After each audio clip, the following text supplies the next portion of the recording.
Salut, bienvenue sur Lambdaman, troisième épisode de Part 1 et enfin un anime avec un nom facile à prononcer.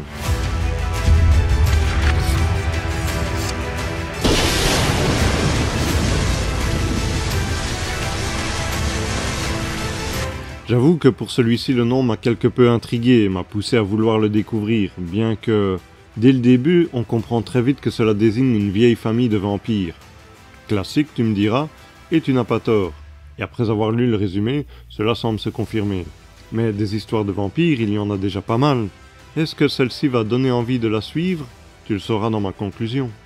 La mise en bouche pré-générique s'ouvre dans un décor qui nous fait penser à la guerre du Vietnam et va nous montrer un groupe d'élite de tueurs en action aux capacités légèrement hors normes, qui sécurisent leurs cibles sans la moindre difficulté et qui reçoivent directement leur prochain objectif qui semble se trouver au Japon. On nous laisse supposer qu'il s'agit d'éliminer le personnage principal, mais au fur et à mesure de l'épisode, on n'en est plus très sûr. L'après-générique nous transporte dans une ambiance totalement différente, car on découvre deux collégiens sur la route de leur école dans un climat paisible, et qui semble se dérouler de nos jours.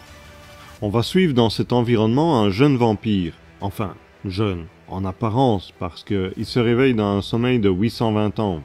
Alors lui, quand il a une panne de réveil, il fait pas les choses à moitié. Il s'appelle Cadiz Etrama di Raizel, mais heureusement pour nous, ils l'appelleront Rai. À la suite de cette petite sieste, il retrouve son fidèle serviteur, Frankenstein. Bah quoi, c'est un nom comme les autres après tout, non? Enfin, je suppose que c'est une adaptation de celui mondialement connu, car pour être capable d'attendre son maître qui dort pendant 820 ans, faut pas être n'importe qui.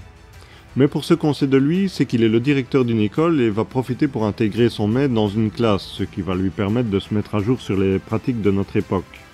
Il sera la coqueluche des demoiselles, bien entendu, mais va se faire également plein d'amis, dont Shinwoo, un jeune aux allures similaires à Ichigo de Bleach, même pour ce qui est d'être un aimant à problème, d'après le peu qu'on voit. Une chose qui est bizarre cependant, c'est que dès l'arrivée de ce dernier dans l'école, c'est qu'on a l'impression que Rai, Frankenstein, on va appeler Frank, ainsi que le nouveau vigile, semblent déjà connaître Shinwoo. Et le fait que Frank dise que l'effacement de mémoire est un succès, nous confirme qu'il s'est bien passé quelque chose entre eux. Et vu qu'il a le bras dans le plâtre, un combat a dû sûrement avoir lieu.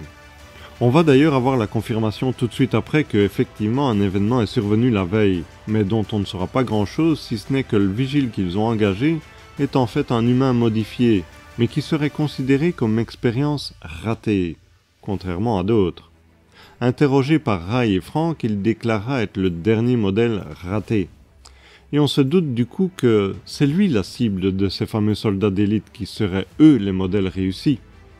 Il se voit donc proposer de rester avec eux, étant donné qu'il a protégé des élèves dans ce fameux événement, ce qui confirme le combat présumé et le plâtre de Shinwoo. La suite va être une journée type dans un collège, à l'exception d'une voiture qui va faire irruption dans la cour de l'école. On verra après qu'il y en a 3, mais elles sont arrivées dans la magie du hors-champ.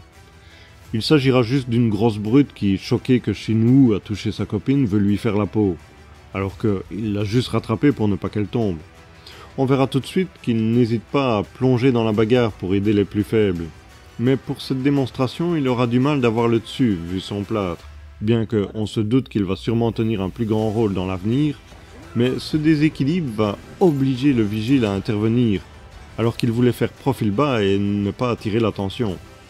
Et bien entendu, le spectacle va être très court, mais va nous montrer que ses capacités sont en effet hors normes également. Je pense que je n'ai pas besoin d'en dire plus, si ce n'est que la fin de ce premier épisode nous montre que le groupe d'élite vient d'arriver, et qu'ils doivent enquêter plutôt que de dézinguer à tout va.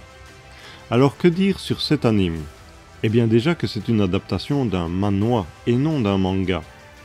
Un manhwa est un manga coréen et non japonais. J'ai trouvé que l'animation était bonne, mais ce n'est pas étonnant car ce sont les studios IG Productions aux commandes, qui est une société sœur de WIT Studio. Ils ont réalisé Kuroko's Basket, iQube, Psycho Pass et beaucoup d'autres, mais ont aussi supervisé WIT Studio pour l'Attaque des Titans et Vinland Saga. Plutôt pas mal comme palmarès, non? Les personnages sont charismatiques. Pour ce qui est de la musique, on sent qu'elle est présente au bon moment et nous plonge bien dans l'action. Si vous avez envie de le voir en VF, c'est possible, et pour avoir comparé les deux sans le vouloir, elle me semble très bonne. Pour ce qui est de suivre ou non cet anime, après en avoir fait tous ces compliments, je ne pense pas devoir en dire plus, mais bien sûr que c'est un grand oui. Et toi, t'ai-je donné envie de le voir? Ou tu le connais peut-être déjà? Si c'est le cas, qu'en as-tu pensé? Comme toujours, si cette vidéo t'a plu, n'oublie pas le pouce en l'air qui est très important, ainsi que de t'abonner surtout.